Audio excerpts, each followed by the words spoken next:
Hello everybody, and once again welcome back to Financeable YouTube channel. Today in this video I'm going to show you how you can check the spread on MetaTrader 4, so make sure you follow my step till the end.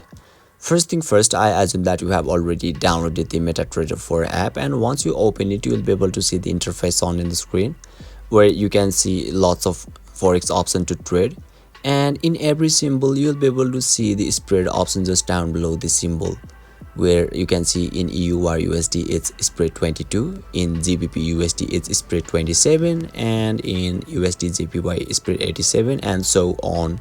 So you can also tap on any of the forex option, and here you can see details option. So once you tap on it you can also check the spread from here as well, where you can see spread is floating. So basically this is how you can check the spread on MetaTrader 4, and if you still encounter any issue during this process, feel free to leave a comment and I'll be happy to assist you.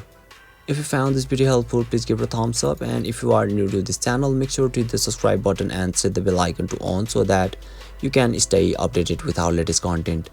Thank you for watching, and I'll see you next time.